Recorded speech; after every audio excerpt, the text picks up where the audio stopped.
You know that moment. It's 5:32 p.m.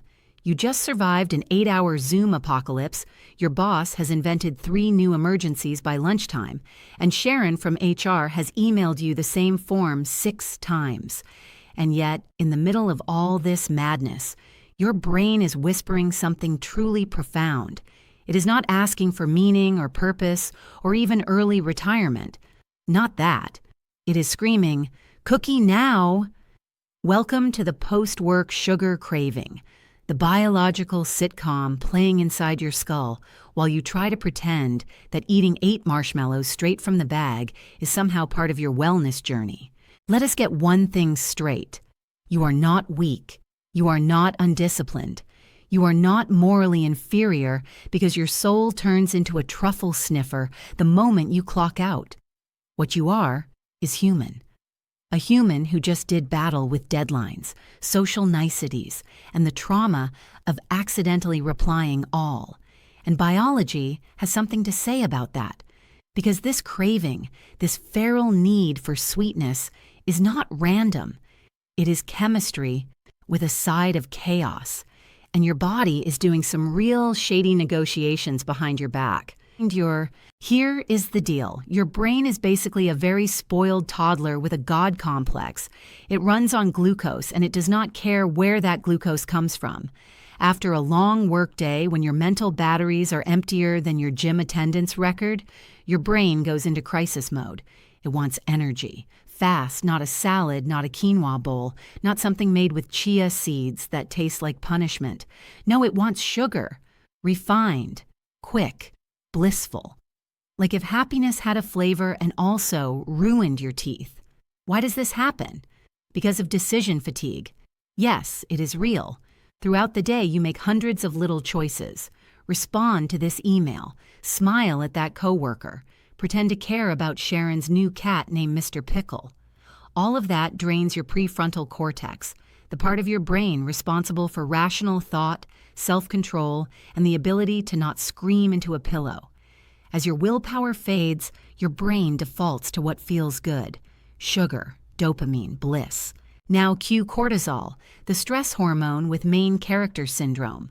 When you are stressed, cortisol spikes, and it tells your body, "Hey, I think we are being chased by a lion.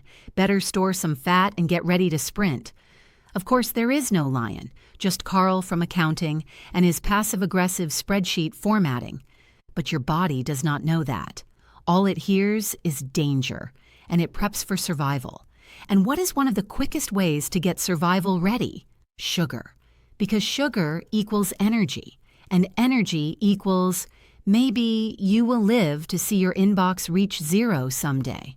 Let us not forget about insulin, the hormone that manages your blood sugar like a clingy helicopter parent. When you eat sugar, insulin steps in and shuttles that glucose into your cells. But if you crash from that sugar high, say you eat a muffin the size of your head at 6 p.m., then your blood sugar drops later, and you become a raging gremlin in yoga pants who starts fantasizing about spooning Nutella at midnight. It is not your fault. It is insulin's emotional roller coaster, and you are just strapped in for the ride. Meanwhile, your brain is playing a psychological game called emotional eating roulette. You are not just craving sugar because you are low on fuel. You are craving comfort. Sugar is associated with reward, with childhood, with grandma handing you cookies after school and not asking why you failed that maths quiz. It is a nostalgia hit wrapped in a chocolate coating, and your brain is all in. Especially after work, when your emotional reserves have been bled dry by back-to-back meetings and that one coworker who chews like a cement mixer. Let us talk about leptin and ghrelin. They sound like 2 grumpy hobbits, but they are actually your hunger hormones. Ghrelin says, "Feed me," and leptin says, "Stop feeding me." During a stressful day, ghrelin gets loud and leptin gets ignored like a wise aunt at a family reunion. The result? You feel hungry even if you are not. And what is your brain's favorite answer to fake hunger? That is right, sugar. Preferably in the form of something that rhymes with Reese's Pieces or fudge explosion. Now enter the hedonic pathway. That is the fancy name for your brain's pleasure system. It lights up when you eat sugar like a Christmas tree on steroids. This pathway is driven by dopamine, which is basically the biochemical version of a high five. The more sugar you eat, the more dopamine you get. The more your brain says, well, that was lovely, let us do it again and again and again, until you are lying in bed surrounded by cookie crumbs like a delicious shame mummy. So what can you do to stop becoming a post-work sugar zombie every evening? Well, here comes the good news that also sounds like a buzzkill. You cannot completely eliminate the craving, but you can outsmart it. For starters, do not skip meals during the day, like some sort of fasting monk in a cubicle. Keep your blood sugar stable with real food. Protein, fiber, healthy fats. Basically eat something that does not come in a shiny wrapper with a cartoon animal on the front. Also, hydrate. No, coffee does not count. Dehydration can mimic hunger, which makes your brain do some pretty dumb math. It goes, mouth is dry, therefore I need pie. Not accurate. Drink water like you are a cactus in a desert. It helps your body and tricks your brain into calming down before it storms the pantry like a one-person sugar riot. Another strategy? Move. Not to another country to escape your snack drawer. Move your body. A quick walk, a stretch, a dance party in your kitchen like you're auditioning for a music video called I Forgot Leg Day. Physical activity reduces cortisol and boosts endorphins, which are the I do not need a cupcake to feel joy chemicals. Even 5 minutes can reset your brain from feed me junk to maybe I will survive without eating frosting directly from the can. You can also hack your environment. Keep healthy snacks visible and sugary stuff hidden like it's treasure in a pirate movie. If you see a bowl of fruit, you're more likely to grab it.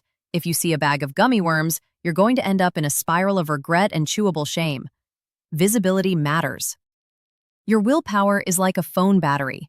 It works better when you're not constantly draining it on temptation apps. Last but not least, upgrade your reward system. You do not need sugar to celebrate making it through your shift without committing keyboard homicide. Try non-food rewards. Watch an episode of something that does not make your IQ drop. Take a bath so dramatic it would make a Jane Austen character jealous. Call a friend and laugh about the time you sent an email with regards but meant I am plotting your downfall. Give your brain a new pleasure source, one that does not come in 300 calories per tablespoon. So let us wrap this up like a burrito of enlightenment. You crave sugar after work, not because you are lazy or weak, but because your biology is reacting to stress, decision fatigue, hormonal chaos, and years of conditioning that says dessert is the reward for surviving adulthood. Your brain is looking for energy, comfort, and a dopamine party, and sugar is the VIP guest list. But with a few smart tweaks, stable meals, hydration, movement, better snacks, and actual human joy, you can turn your evening snack attack from sabotage into strategy. Remember, your brain is not the boss. It just yells the loudest. And now that you know its tricks, you can roll into the kitchen like a nutritional ninja, flip the script, and win the war against the cookie uprising. So, what do you crave after work?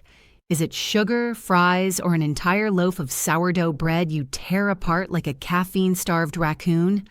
Tell us in the comments, because misery loves company and laughter loves your weird snack confessions. Smash that like button if this made you laugh. Subscribe to XQ, quick, funny explanations. If you want to understand your weird, wonderful brain with more laughs per minute than your therapist allows, and hit the bell so you never miss a delicious fact again. Until next time, stay sweet but not too sweet, and remember, your biology is bananas. But you are the one driving the fruit cart.